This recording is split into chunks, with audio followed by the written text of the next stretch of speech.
সুপ্রিয়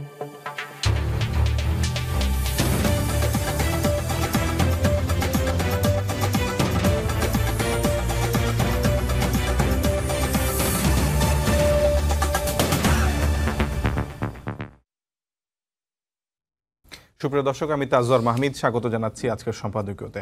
আওয়ামী লীগকে নিষিদ্ধের দাবি আগেই জানিয়েছিল বিএনপি, তখন সিদ্ধান্ত নিলে সরকারকে বিব্রতকর পরিস্থিতিতে পড়তে হতো না বলে মনে করছে বিএনপি। এদিকে জামায়াতের আমির বলেছেন, রাজনৈতিক দলগুলোর সঙ্গে আলোচনা করে আওয়ামী লীগ নিষিদ্ধের সিদ্ধান্ত নিলে ভালো হতো। এদিকে আজও আওয়ামী লীগকে স্থায়ীভাবে নিষিদ্ধ করা সহ 3 দফা দাবিতে শাহবাগ অবরোধ করেছেন জুলাই আন্দোলনে আহতদের একটি অংশ। প্রাসঙ্গিক বিষয় নিয়ে আজকের সম্পাদকীয় আওয়ামী লীগ নিষিদ্ধে দেরি প্রশ্নবোধক চিহ্ন। আর এ নিয়ে আলোচনার জন্য আমাদের সঙ্গে উপস্থিত আছেন হাবিবুর রহমান হাবিব, বিএনপি চেয়ারপারসনের উপদেষ্টা, এবং অনিক রায়, যুগ্ম আহ্বায়ক, জাতীয় নাগরিক পার্টি। দর্শক, আপনারা এই আলোচনায় অংশ নিতে পারেন, এজন্য আপনাদের ফোন করতে হবে টেলিভিশনে দেখানো নাম্বার, এছাড়া ফেসবুকের মাধ্যমে আপনাদের মন্তব্য পাঠাতে পারেন আমাদেরকে। আলোচনার শুরুতে জানিয়ে দেবে এখনকার প্রধান শিরোনামগুলো। আওয়ামী লীগের বিচারের দাবি আগেই জানিয়েছিল বিএনপি, আমলে নিলে তৈরি হতো না বিব্রতকর পরিস্থিতি, বললেন সালাউদ্দিন। সিদ্ধান্তকে সাধুবাদ জানালেন জামায়াত আমির। নতুন বিধান যুক্ত করে সন্ত্রাস বিরোধী অধ্যাদেশের সংশোধনীতে উপদেষ্টা পরিষদের অনুমোদন। ছোট আইন করে বড় পরিবর্তন করা সম্ভব, বললেন আইন উপদেষ্টা।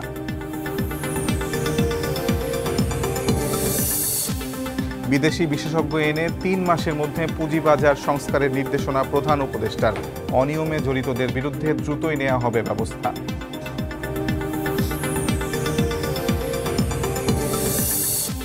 তীব্র দাবদাহের পর বিভিন্ন স্থানে বৃষ্টি, 5 জেলায় বজ্রপাতে বেশ কয়েকজনের মৃত্যু।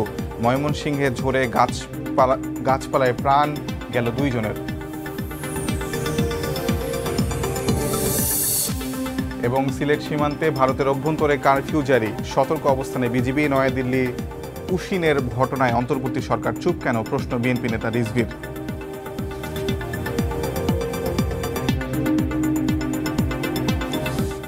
আমরা আলোচনায় আসে হাবিব ভাই, আপনাকে দিয়েই শুরু করি। সেটি হলো যে গত 2 দিন শাহবাগে আওয়ামী লীগকে নিষিদ্ধের বিষয়ে আন্দোলন হয়েছে। বিএনপি আওয়ামী লীগের নিষিদ্ধের যে সিদ্ধান্ত এসেছে উপদেষ্টা পরিষদের সভা থেকে, সেই সিদ্ধান্তকে বিএনপি সাধুবাদ জানিয়েছে ঠিকই, কিন্তু আমরা 2 দিনের যে আন্দোলন, সেই আন্দোলনে বিএনপির অংশগ্রহণ দেখিনি। কেন দেখলাম না? সেটাকে আসলে এনসিপি, জামায়াত ইসলাম সহ বিভিন্ন দল করছিল বলে আপনারা সেটাতে যুক্ত হতে চাননি, মানে ব্যাখ্যাটা কি আসলে আপনাদের? আপনাকে ধন্যবাদ। আপনার মাধ্যমে সময় টেলিভিশনের দর্শক শ্রোতা যারা বিভিন্ন দেশ থেকে দেখছেন তাদেরকে সশ্রদ্ধ সালাম।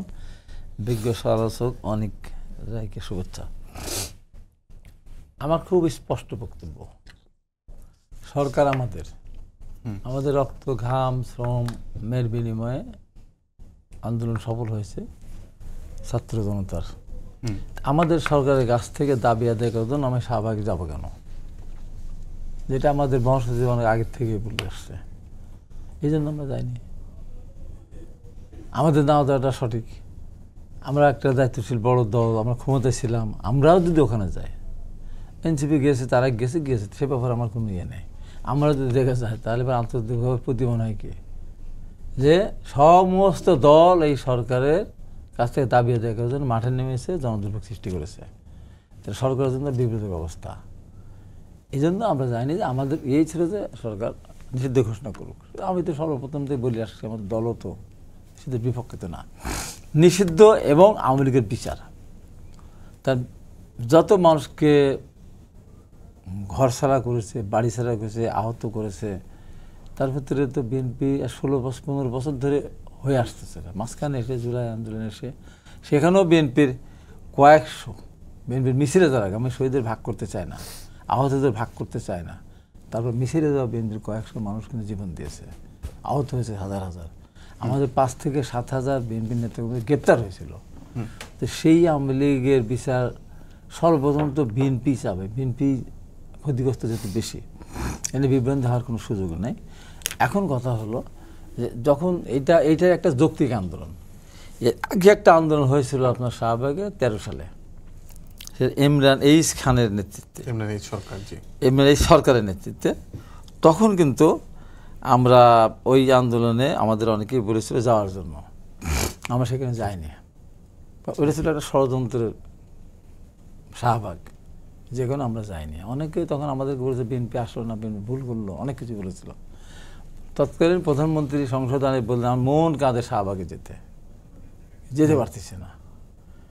তারপর ব্লগার একটা হত্যাকে কেন্দ্র করে গিয়ে প্রথম শহীদ বলে নানান কাহিনী। ভারত থেকে আসছে শাহবাগে, দিনের পর দিন, মাসের পর মাস এই যে জনদুর্ভোগ সৃষ্টি করলো। বিভিন্ন হোটেল, বড় বড় 3 তারা 5 তারা হোটেল থেকে খাওয়ার নিষেধ দেওয়া হলো। কি হলো নাকি ওখানে? দরকার ছিল নাটক করার, কিন্তু সরকার ইচ্ছা করে তো করে ফেলতে পারতো, যেহেতু সরকার তো ওটা চায়। এই জন্য এই নাটকটা করার দরকার ছিল না। কত লোক যখন জমা হতো, সাবেক 5 লাখ 10 লাখ 20 লাখ, 5 লাখ 10 লাখ 20 লাখ কি বাংলাদেশের সব লোক? অত এইটা একটা আওয়ামী লীগ নাটক করেছিল। তো এই বর্তমান যে সরকার, সেই সরকার অতি দ্রুত 2 দিনের ভিতরে সিদ্ধান্ত নিয়েছে, একটা ভালো কাজ করেছে। আরেকটা বিষয় হচ্ছে আপনারা বারবারই বলে থাকেন যে এই মানে এনসিপি যে দলটি তৈরি হয়েছে সেটি আসলে কিংস পার্টি। তো কিংস পার্টির আসলে এরকম আন্দোলন করা দরকার কি হয় সরকারের কাছে? মানে এর কোনো ব্যাখ্যা? আমি তো কিংস পার্টি তাদের বলে তো বলার কথা না করে, আমার তো সবারই তো সরকার, এটা সবারই তো এটা সরকার, তাদেরও সরকার আমাদেরও সরকার। আমরা তো বলছি না আমাদের সরকার না, আমাদের বলতেছে না। আমি আপনাকে এই প্রসঙ্গে শুধু এইটুকু একটা জিনিস দেখে আমি বলি, এই জায়গার থেকে সরিয়ে আসতে হবে। পরিষ্কার করে বলছে, এই স্লোগান বন্ধ করতে হবে, এই স্লোগান বন্ধ করতে হবে। এবং এই স্লোগান যদি চলতে থাকে, পরিষ্কার বলছে স্বাধীনতা বিরোধী 71 সালে যারা পাক হানাদারকে সহায়তা করেছিল তাদের বিচার বাংলাদেশের মাটিতে হবে। জি, অসংখ্য ধন্যবাদ। আপনি বলতে চান না, অনেকটাই আপনাদের এই স্লোগানের কথা তুললেনি যখন সেটা দিয়ে শুরু করি। এই স্লোগান আসলে আপনারাই এনসিপি সেখানে ছিল, এনসিপি এই স্লোগান দেয়নি। জি, এই স্লোগান দিয়েছে একটা নির্দিষ্ট দল, তাদের থেকে ডাক এসেছিল এনসিপির কাছ থেকে। স্লোগানটা আসলে আপত্তি আছে বিএনপির, সেটা এই স্লোগান নিয়ে আমাদেরও আপত্তি আছে।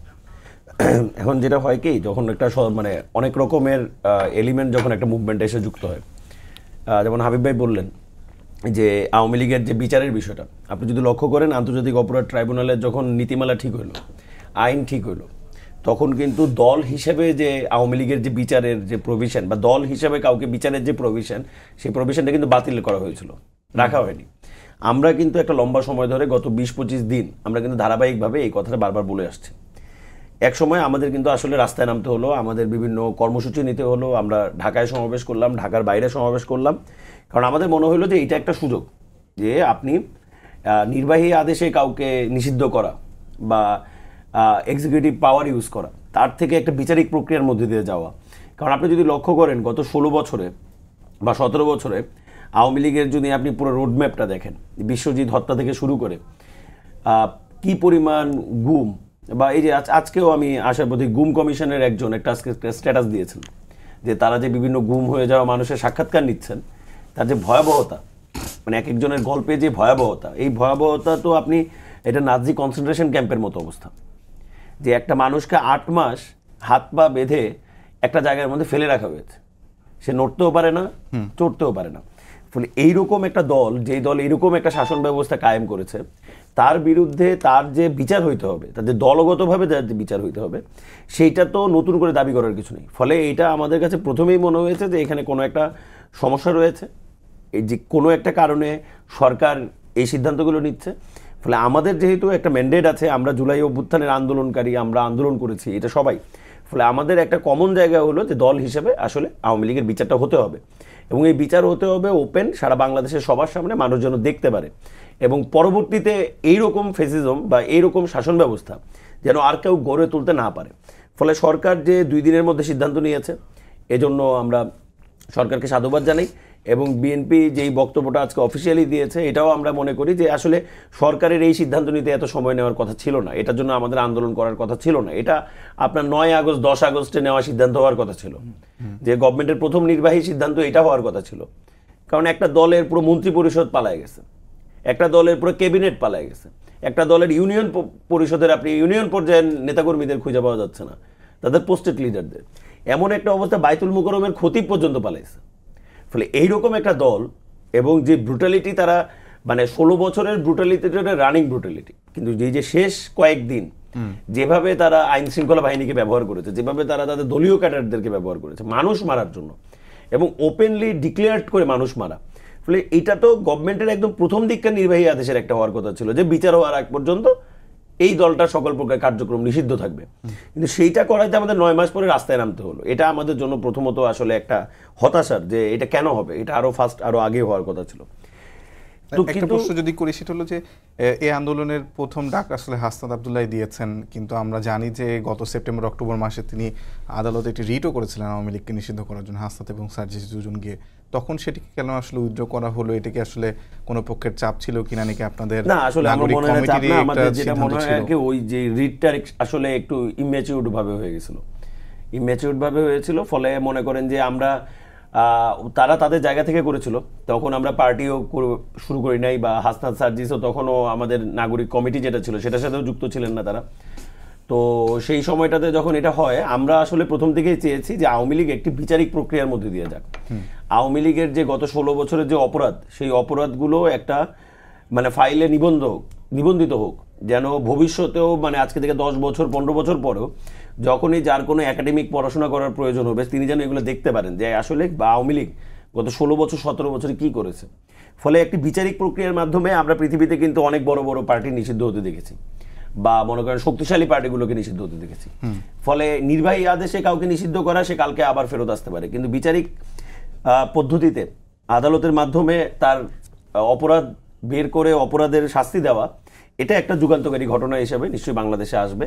এবং এর ফলে দেখা যাবে অন্য যে কোনো রাজনৈতিক দলই ক্ষমতায় যাওয়ার চেষ্টা করবে, ক্ষমতায় যাওয়ার জন্য প্ল্যান করবে, অনেক কিছুই করবে, কিন্তু এইরকম একটা শাসন ব্যবস্থা তৈরি করার ব্যাপারে কেউ হয়তো বা সেই সাহসটা করবে না। জি, অসংখ্য ধন্যবাদ। হাবিব ভাই, যে আন্দোলন এবং আজকেও শাহবাগে অনেকে জড়ো হয়েছিলেন, সেখানে আহত পরিবারের সদস্যরা এবং আহতরাও সেখানে আন্দোলন করেছেন, এবং তাদের একটি দাবি, সেটা হলো জুলাই যে ঘোষণাপত্র সেটি আসলে দ্রুত দিতে হবে। এটি আসলে 1 ঘন্টার 10 দিনের বিষয়, এত দিন সরকার কেন ডিলে করছে সেটি তাদের প্রশ্ন আছে, এবং সরকারও বলেছে যে 30 দিনের মধ্যে জুলাই ঘোষণাপত্র দিতে হবে। আপনারা আসলে এর আগেও যখন ডিসেম্বরের 31 তারিখ জুলাই ঘোষণাপত্র দেওয়ার জন্য তারা একটি আন্দোলন করেছিল, তখন আমরা শুনেছি যে বিএনপির সেখানে আপত্তির কারণে সেটি হয়নি। এবার যে কি 30 দিনের মধ্যে সম্ভব কিনা, বিএনপি কতটুকু একমত হতে পেরেছে?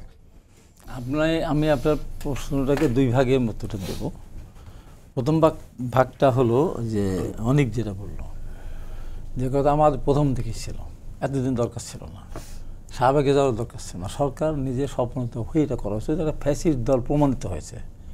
আর এখন এটা আদালতের মাধ্যমে একে নিষিদ্ধ ঘোষণা করা, এটা চূড়ান্ত করতে হবে, কারণ এরা তো পরীক্ষিত এবং জাতিসংঘ যে ব্যাপারে পরিষ্কার বলেছে এরা মানবতা বিরোধী অপরাধ করেছে, যে কারণে বিচার হচ্ছে। এই বিচারের ক্ষেত্রে জাতিসংঘ সম্মতি আছে, তো সাবেক প্রধানমন্ত্রী এবং তাদের এই হত্যাকাণ্ডে তারা জড়িত। সেই দলকে নিষিদ্ধ ঘোষণা আদালতের মাধ্যমে করাটা কঠিন না, তো ইজিলি করতে হয়। তার জন্য মানে আমাদের জনগণ নিয়ে রাস্তা অবরোধ করার দরকার ছিল না, যেটা সে বললো, আমি তার সাথে একমত, বা আমি আগেই এটা বলেছি। দ্বিতীয়ত কথা, এখন এই যে নিষিদ্ধ সাময়িক না, আমেরিকার আবার সাময়িক আর অসাময়িক কী আছে, চূড়ান্তভাবেই তাকে নিষিদ্ধ ঘোষণা করতে হবে। যে অপরাধ তারা করেছে, শুধু কি তারা মানুষ হত্যা করেছে? এই দেশের নৈতিকতা মানে বিসর্জন দেওয়ার জন্য মানুষকে এমন কোনো সেক্টর নাই যে সেক্টরকে সুস্থ রেখেছে। সেনাবাহিনীকে ঠিকাদার বানিয়েছে, আপনার এসপি, ডিসি, ইউনো, আপনার বিভিন্ন ব্যাংকের বিভিন্ন যারা চাকরি করেন তাদেরকে ভোট কেন্দ্রে 100% ভোট দেখাতে বাধ্য করেছে। 100% ভোট কোনো কাস্ট হয় না। এই যে মিথ্যামিথি যে সমস্ত আপনার ধরেন, এই যে ব্যবসা বাণিজ্যের ক্ষেত্রে 3 টাকা দিনে 30 টাকা, 3000 টাকা দিনে 30 লাখ টাকা, এই যে সমস্ত ঘটনা ঘটিয়েছে, মানে এমন কোনো জায়গা নাই যেখানে নৈতিকতা অবক্ষয় হয়নি। এবং নিজেরা অন্যায় করেছে, অন্যদেরকে অন্যায় করতে সহায়তা করেছে, যেন ওরা যেন আমাদের অন্যায় বিরুদ্ধে কথা না বলে, এইভাবে করেছে। অতএব এই হলো আমার প্রথম কথা। দ্বিতীয় ধাপে জুলাই ঘোষণার কথা ব্যাপারে আমার বুঝে শুনে আমাকে বলতে হবে, কারণ জুলাইয়ের মধ্যে শুধু জুলাই না, এই জুলাই আজ থেকে আপনার ওইদিকে আপনার 52 গেছে, 62 গেছে, 69 গেছে, 70, 71 এবং 90কে বাদ দিতে হবে না। 90 আমরা একটা ফ্যাসিস্ট সরকার, একটা অবৈধভাবে একটা নির্বাচিত পার্লামেন্টকে ভেঙে দিয়ে ক্ষমতা দখল করেছিল এরশাদ। তার বিরুদ্ধে আমরা কিন্তু যেদিন এরশাদ ক্ষমতা দখল করলো 24শে মার্চ, ওই দিনই কিন্তু ঢাকা বৈশাল মিছিল হয়েছে সামরিক শাসনের বিরুদ্ধে। তার 25শে মার্চ হয়েছে, 26শে মার্চ শাহবাজ স্মৃতিসৌধে সেখানে স্বাভাবিকভাবেই বিএনপি সেখানে যেতে পারেনি। না যাটাই স্বাভাবিক, যেহেতু আগের দিন একদিন আগে তারা ক্ষমতাচ্যুত হয়েছে। আওয়ামী লীগ সেখানে গিয়েছে ফুলেতে, সেখানে পিটিয়েছে, বেদম আকার পিটিয়েছে। ওই দিন থেকে কিন্তু আন্দোলন শুরু হয়েছিল, মানে 24 তারিখ রাত থেকেই। এবং 9 বছর আমাদের লেগেছে, নির্দিষ্ট একটা কজ ছিল যে অবৈধ ক্ষমতা দল করেছে। তারপরে শিক্ষা আন্দোলন, মাঝখানে শিক্ষানীতি, আরও যে সমস্তগুলি আছে, বিশেষ পরীক্ষা বন্ধ হয়ে গেছিলো, চাকরির বয়স বাড়ানোর জন্য, এসব পরে আমরা যোগ করেছি। 9 বছর পরে শহীদ উৎখাত করেছে। সেই উৎখাত করতে গিয়ে কিন্তু অনেক মানুষ জীবন দিয়েছে। আজকে যেমন শহীদ আবু সাইদ, সারা পৃথিবীর কাছে আবু সাইদ কিন্তু একটা হিরো, নিজের জীবন বুক পেতে দিয়েছে। এবং একটা বিশ্ববিদ্যালয় ইংলিশের একটা ছাত্র, বা আমার খুব সচ্ছল পরিবারের না, তারপরেও কিন্তু সে সামনে বুক চিতিয়ে দিয়েছিল। ঠিক অশিক্ষিত একটা মানুষ, জীবনে লেখাপড়া যে করে নেয়, টেম্পো চালক, তখন তো স্কুটার চালক নূর হোসেন, তার নিজের বুক এবং পিঠকে পোস্টার করেছিল, নিজের স্বরচিত কবিতা স্বৈরাচার নিপাত যাক, গণতন্ত্র মুক্তি পাক। এই আন্দোলন, এই 87 আন্দোলন, 88, 89, 90, একতর মিলন, জিহাদ, বিভিন্ন পর্যায়ে সেলিম দুলার, আমি তো সেলিম দুলার সাথে আমি টাকা তোলা পৃষ্ঠ হয়েছিল, তারা শহীদ হলো। এই সবগুলি মিলাই যদি আপনার এখানে আসে তাহলে আমার কোনো আপত্তি নেই। কিন্তু যদি সব বাদ দিয়ে শুধু যদি জুলাই ধরা হয় তাহলে সেখানে আমার আপত্তি থাকবে। এবং এখানে এক কাজে সেটা হলো যে সবাই মিলেই এই জুলাইতে আমরা সবাই ছিলাম, বিএনপি ছিল, আন্দোলন সবাই ছিল। সেইটা আমরা সেই সনদটা আমি করতে চাই যে আমরা অঙ্গীকার করব যে আমরা ভবিষ্যতে স্বৈর শাসক হিসাবে যদি আবির্ভূত হতে না পারে, যে সেখানে আমরা যে 31 দফা, আমরা যখন বাংলাদেশের সরকার পরিবর্তন চিন্তা কেউ করেনি, সংস্কারের কথাও যখন চিন্তা করে না, তখন আমরা 31 দফা দিয়েছিলাম। সেই সংখ্যাকে এক কথায় বলি, সেই 4টে প্রথমত পরপর 2বার প্রধানমন্ত্রী হতে পারবে না, প্রধানমন্ত্রী রাষ্ট্রপতির ক্ষমতার ভারসাম্য, এবং 5 বছর পরপর তত্ত্বাবধায়ক নিরপেক্ষ সরকারের অধীনে নির্বাচন হবে। এরপরে সরাসরি হওয়ার আর কোনো সুযোগ থাকবে না। অনেকটাই জুলাই চার্টার বা জুলাই ঘোষণাপত্র যেটি বলেন না কেন, সেখানে অনেকগুলো বিষয়, মানে 52 থেকে শুরু করে 90 হয়ে তারপরে 24-এ আসার কথা বলা হয়েছে। এই বিষয়গুলো তো নিশ্চয়ই আপনারা মাথায় রাখবেন জুলাই ঘোষণাপত্রে। এটি একটু ছোট্ট করে বলবেন। আমাদের মূলত জুলাই ঘোষণাপত্র নিয়ে যে প্ল্যানটা ছিল, যে আমরা আসলে একটা কারণ ব্যাখ্যা করতে চাচ্ছিলাম যে কেন আসলে জুলাই সংগঠিত হলো।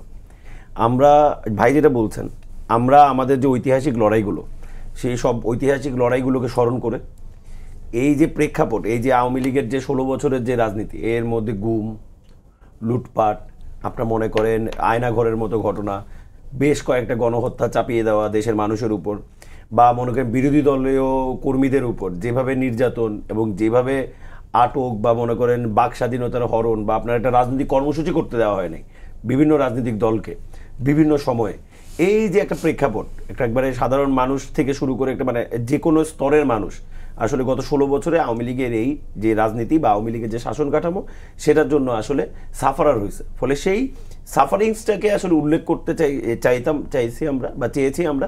এর মূল কারণ হলো, কারণ আপনি কোন প্রেক্ষাপটের উপর দাঁড়িয়ে আসলে জুলাই তৈরি হলো, কোন প্রেক্ষাপটের উপর দাঁড়ায় শেখ হাসিনাকে উৎখাতের 1 দফা দাবি ঘোষণা করতে হলো, কোন প্রেক্ষাপটের উপর দাঁড়ায় বাংলাদেশের সকল পক্ষ একসাথে রাজপথে চলে আসলো। আপনার প্রথম দফায় যে অ্যাটেম্পটা নিয়েছিলেন 31 ডিসেম্বর, সেটি তো সফল হয়নি। আপনার অনেকেই আসলে বিএনপির দিকে ইঙ্গিত করেন বিএনপির জন্য সফল হয়নি। পরবর্তী পর্যায়ে কি জুলাই ঘোষণাপত্র নিয়ে বিএনপির সঙ্গে আপনাদের আলোচনা হয়েছে? দেখেন, প্রথমত হলো জুলাই ঘোষণাপত্র নিয়ে আমাদের সাথে সরকারের একটা আলাপ হয়। সরকার আমাদেরকে জানায় যে তারা নিজেরা দায়িত্ব নিয়ে এই জুলাই ঘোষণাপত্র ব্যাপারটা দেখবে। তখন আমাদের মনে হয়েছে যে আমাদের তরফ থেকে ঘোষণা করা থেকে, যেহেতু এই সরকার গণঅভ্যুত্থানের সরকার, যেটা হাবিব ভাই নিজেও বললেন যে এই সরকার তো আমাদের সবার, ফলে সরকার যদি এটা মধ্যস্থতায় আসে, সরকারের কাছ থেকে যদি এটা উদ্যোগটা নেওয়া হয়, তাহলে এটা একটা ফর্মাল জায়গায় বা একটা অফিসিয়াল জায়গায় এসে পৌঁছাবে। ফলে সেই জায়গা থেকে আমরা সরকারকে এই সুযোগটা দিয়েছিলাম। কিন্তু সেই সময় আমরা দেখেছি, আমার মনে হয় যেটা আসলে অনেক রাজনৈতিক দলই এক প্রকার মানে ওই যে মানে অদেখার একটা ভয় থাকে না, এরকম একটা ভয়ের মধ্যে আবদ্ধ হয়ে গেছিল যে ছাত্ররা না জানি কি একটা করে ফেলায়, মানে ওরা কি জানি একটা ঘোষণা করে ফেলায়। ফলে আমার মনে হয় যে সেই জায়গা থেকে আমার মনে হয় অনেকখানি সময় আমরা পার করছি। বিএনপি, যেটা হাবিব ভাইও বললেন, একটা দায়িত্বশীল জায়গা থেকে জিনিসটাকে দেখবেন। আমরা মনে করি যে জুলাই যে অভ্যুত্থান, সেই অভ্যুত্থানে যদি আপনি হিস্ট্রি দেখেন, বাংলাদেশের বলতে গেলে সবচেয়ে মানে শক্তিশালী স্বৈরশাসক বা শক্তিশালী সরকারের পতন কিন্তু আসলে জুলাই হয়েছে। আপনি যদি লক্ষ্য করেন, বিএনপি ক্রমাগত 16 বছর ধরে লড়াই করে যাচ্ছে, বিভিন্ন শ্রেণী পেশার বিভিন্ন রাজনৈতিক দল, ছোট হোক বড় হোক, তারা কিন্তু ক্রমাগত এই সরকারের বিরুদ্ধে গিয়েছে। বিভিন্ন সময় বিভিন্ন আন্দোলন গড়ে উঠেছে, কিন্তু সেই আন্দোলনগুলোকে কিভাবে ব্রুটালি গভর্নমেন্ট আসলে অ্যাটাক করেছে, ফলে সেইটার উপর দাঁড়িয়ে যে জুলাই, ফলে আমার মনে হয় আমাদের বাংলাদেশের প্রত্যেকটা রাজনৈতিক দল এইবার যে সরকার যে উদ্যোগটার কথা বলেছে যে 30 দিনের মধ্যে ঘোষণাপত্র কর্মদিবসের মধ্যে করবে, আমার মনে হয় এইটার সাথে আমাদের প্রত্যেকটা রাজনৈতিক দল এবার নিজেরাই অ্যালাইন্ড হবেন, সবাই সবার জায়গা থেকে কন্ট্রিবিউট করবেন। আমরা সবাই মিলে নিশ্চয়ই আমাদের যে জুলাইয়ের যে আন্দোলন, সেই আন্দোলনের একটা অফিসিয়াল ডিক্লারেশন আমরা রেডি করতে পারবো। আমার পরবর্তী প্রশ্ন হলো যে জামায়াত আমির বলেছেন যে সব রাজনৈতিক দলগুলোর সঙ্গে আলোচনা করে যদি আসলে আওয়ামী লীগের নিষিদ্ধের সিদ্ধান্তটা আসতো তাহলে সেটা ভালো হতো। আপনারা কি আসলে এটা মনে করেন কিনা? সেই ক্ষেত্রে আপনাদের কি তাড়াহুড়ো হয়ে গেছে কিনা যে রাজনৈতিক দলগুলোর সঙ্গে আলোচনা করার সুযোগটা আপনারা দেন? 1 ঘন্টার আলটিমেটাম দিয়ে দিয়েছিলেন, সেটাকে আপনারা কিভাবে আচ্ছা, প্রথমত আমরা একটা প্রথমে বলতেছি যে তাড়াহুড়া তো দূরের, এখানে অনেক দেরি হয়ে গেছে। আচ্ছা, যেটা বিএনপির সাথে হয়তো এই জায়গায় আমাদের বক্তব্য মিলবেও যে আসলে এটা অনেক দেরি হয়ে গেছে, এটাতে তাড়াহুড়ার কিছু নাই। এক, দ্বিতীয়ত হলো জামাতের আমির যে কথাটা বলেছেন, এটার উত্তর আসলে জামাতকেই দিতে হবে। আমরা তো মনে করি না এটার সাথে সকল রাজনৈতিক দলের সাথে কেন বসতে হবে। সকল রাজনৈতিক দল কি এটার সাথে একমত না? সকল রাজনৈতিক দল কি আওয়ামী লীগের বিচার চায় না? নাকি তাদের হয়তোবা তাদের ভিন্ন দৃষ্টিভঙ্গি থাকতে পারে, কিন্তু আবার তারাই মনে হয় আবার সাধুবাদ জানিয়েছে। শুক্রানা প্রোগ্রামও তারা, মগবাজারে প্রোগ্রামও করেছে ঘোষণার পরপর। ফলে এরকম দুই রকমের বক্তব্য আসলে এটা জামাতের কেউ হইলে তার জন্য ক্লিয়ার করাটা ইজি হবে। আমি মনে করি না এটা কোনো তাড়াহুড়া হয়েছে। আমরা উল্টা বরঞ্চ মনে করি আরো তাড়াতাড়ি এটা হওয়া দরকার ছিল। এটা সরকারের একদম প্রথম দিককার কাজ ছিল।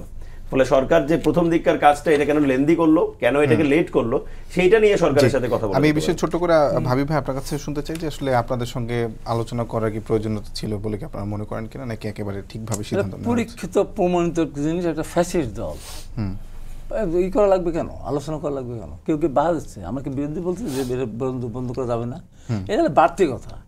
যেমন আমি যদি আজকে প্রশ্ন করি জামাতের আমি, তারপরে তো সম্মান রেখে বলি, উনিকে প্রথমেই ঘোষণা দিলেন সব মাফ করে দিলাম। আমি তীব্র প্রতিবাদ, আপনি কে আপনি মাফ করার কে? আমাদের জীবন গেল, আমরা কম গেলাম, আহত নিয়ে আপনি মাফ করার কে?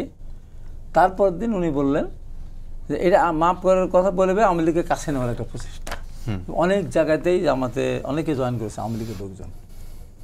তো আমি যখন বললাম এটা মাফ করা আপনি কে, পরের দিন আমার উল্টায় বললো যে আমাদের উপর অত্যাচার করেছে আওয়ামী লীগ, সেইগুলি মাফ করে দিলাম। আপনি চিন্তা করা যায়, তার কর্মীদের উপর অত্যাচার, তার দলের আমির, সাধারণ সম্পাদক, তাদেরকে ফাঁসিতে ঝুলালো, আর জামাতে আমির বলে যে আমাদের উপর যে অত্যাচার হয়েছে তার মাফ করে দিলাম। দলগত উদারত হতে পারে, এটা উদারত হতে পারে না। প্রথমে তো বলছিল সারা আওয়ামী লীগকে মাফ করে দিয়েছে, আমাদের হত্যা করেছে জুলাই বিপ্লবে যারা আন্দোলন শহীদ তাদের হত্যাকারীদের মাফ করে দিলাম। আমি প্রতিবাদ করলাম, ওই দিন 5 দিন ঘুরে ধরলো। আবার কালকে বলেছে কি যে স্বাধীনতা যুদ্ধের সময় আমরা অংশগ্রহণ করি নাই, আমরা এক পাকিস্তান রাখতে চেয়েছি, এটা বড় কোনো ভুল না। আরে এটা বড় কোনো ভুল না। পাকিস্তান স্বাধীনতা যুদ্ধের সময় নৃশংসতা চালালো, লক্ষ লক্ষ মানুষ মারা গেল, বাড়ি জ্বালালো, ঘর জ্বালালো, নির্যাতন হলো, ধর্ষণ করলো, আর বলে যে পাকিস্তান এক রাখতে চেয়েছিলাম, এটা কোনো অপরাধ না। এই অপরাধ না মানে এটা মহা অপরাধ।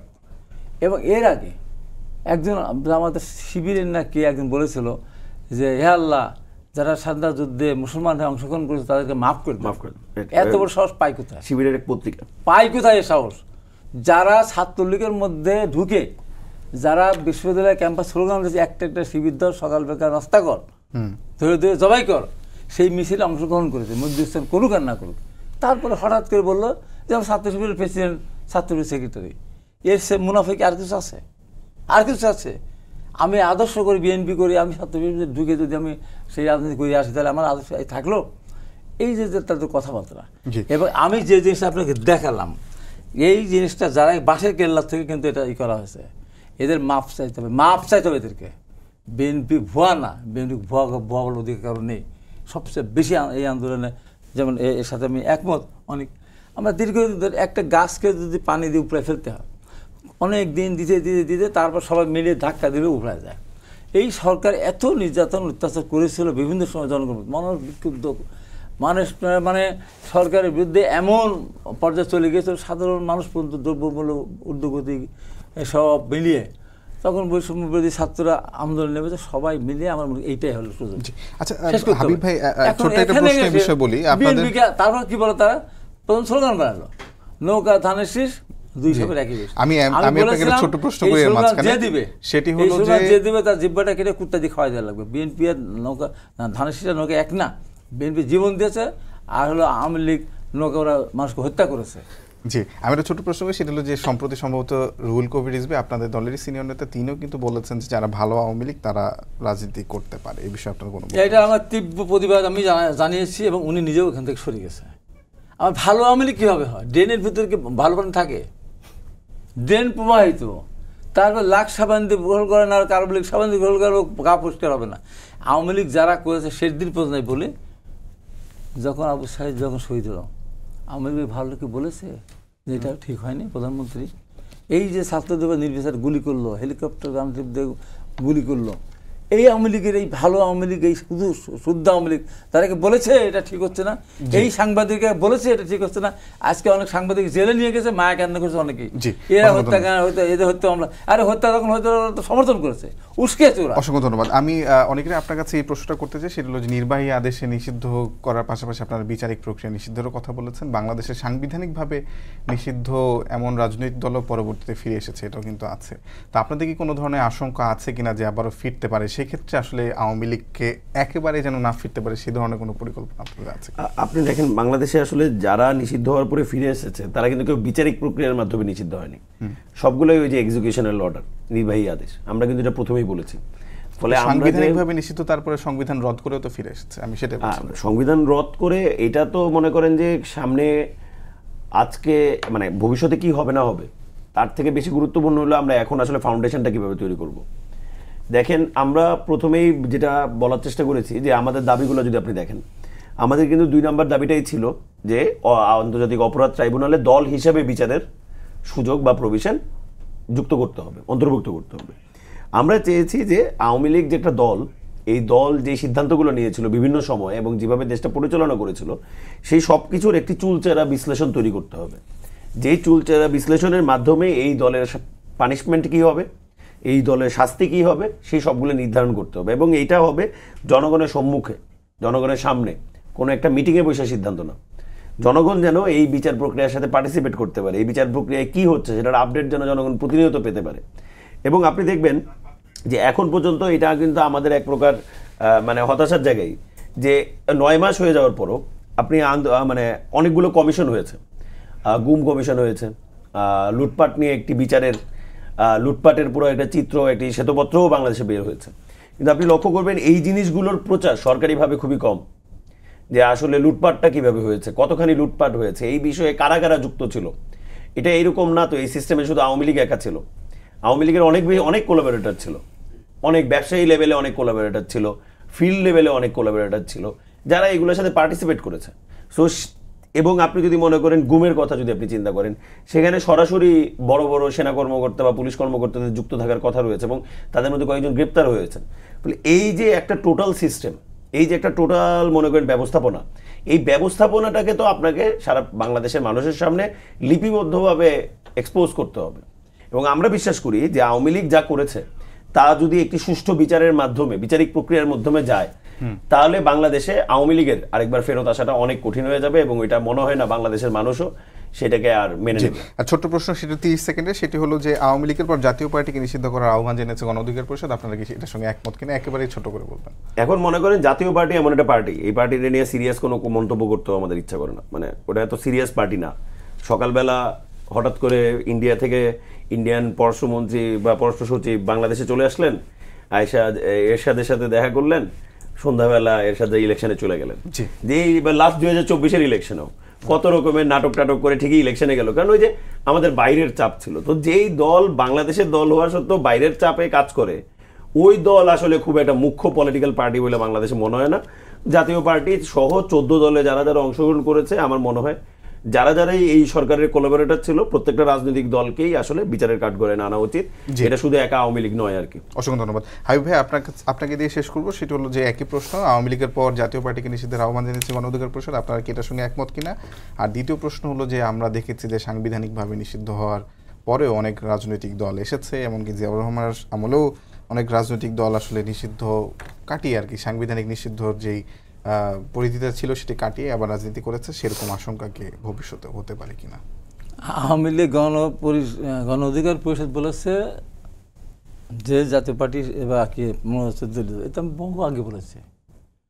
আমি বলেছি 14 দলীয় জোট এবং জাতীয় পার্টির 2 অংশকেই নিষিদ্ধ ঘোষণা করতে হবে, কারণ এদের কারণে তো এই যে 17 বছর এরা দুঃশাসন চালাতে পারলো।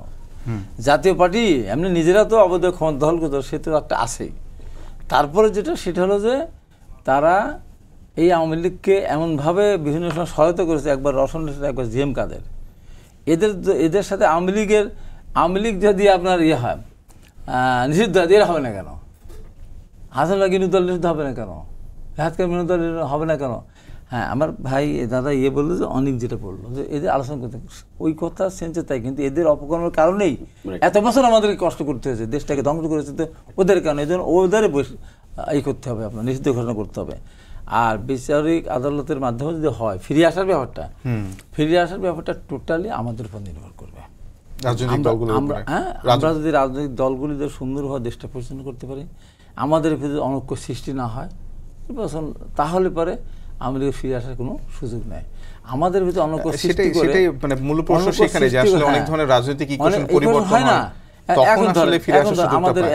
এখনো কিন্তু আমরা বিপদমুক্ত না, কিন্তু এখনো ভারত এই সরকারকে মানতে পারছে না। এখনো ভারত চায়, আমার পার্শ্ববর্তী দেশ ভারত, এখানে সরকার পরিবর্তন হয়েছে, তারা নিজেদের পরাজয় মনে করতেছে কেন? পরাজয় আওয়ামী লীগ, তারা নিজেদের পরাজয় ধরে নিয়ে এই যে একটা দেশের সাথে তারা সম্পর্ক নষ্ট করে দিয়ে এখনও এই সরকারের বিরুদ্ধে তারা প্রতিনিয়ত, এবং ভারতের কিছু কিছু মিডিয়া আছে নামভূতের, আমি একদিন ডক্টরদের গিয়েছিলাম, গালাগালি করার পর আর যায় না, ধমক টমক দেওয়ার পর আর বাংলা এত মিথ্যা কথা বলার দরকার লাভ দিয়ে যায় ওঠে। তো এই সমস্ত কারণ মিলিয়ে আমি বলছি যে আমরা যদি এখনও, আমাদের কিন্তু বিপদ কাটেনি, ষড়যন্ত্র এখনও যে কোনো মুহূর্তে বড় ধরনের ষড়যন্ত্র শিকার আমরা হতে পারে। এই জন্য সব দলকে আমাদের ঐক্যবদ্ধ থাকতে হবে, কারোর বিরুদ্ধে কোনো কথা বলা আমাদের সবাই আমরা আন্দোলন করেছিলাম। কিন্তু একটা বিশেষ দল তারা মনে করতেছে তারা ক্ষমতায় আছে, ক্ষমতায় আসবে, যে কারণে এই স্লোগানটা দেয় নৌকা পরিহার করতে হবে। আপনার কোনো মন্তব্য আছে কিনা? মন্তব্য তো আসলে মনে করেন যে ইস্যুতে আমরা আলাপ করছি যে আমাদের সামনের দিনে যে বাংলাদেশটা আমাদের গড়ে তুলতে হবে, সেটার মধ্যে আমাদের যে ঐক্যের জায়গা, এই ঐক্যের জায়গাটার দিকে জোর দিতে হবে। বাংলাদেশের রাজনৈতিক দলগুলোকে ঐক্যের জায়গায় জোর দিতে হবে, এবং বাংলাদেশের যে রাজনৈতিক দলগুলো আছে তাদের যে অতীত, সেই অতীতের যেই অমীমাংসিত অনেক সত্য, সেইগুলো আসলে মীমাংসা করতে হবে। ফলে সেই মীমাংসার মধ্য দিয়েই নিশ্চয়ই আমরা মনে করি বাংলাদেশে একটা নতুন মানে অবস্থানে আমরা যাব, সেই অবস্থানে একটা গণতান্ত্রিক বাংলাদেশ। আপনাদের দুজনকে ধন্যবাদ জানিয়ে শেষ করছি আজকের সম্পাদকীয়। আগামীকাল আবারও দেখা হবে একই সময়ে। শুভরাত্রি।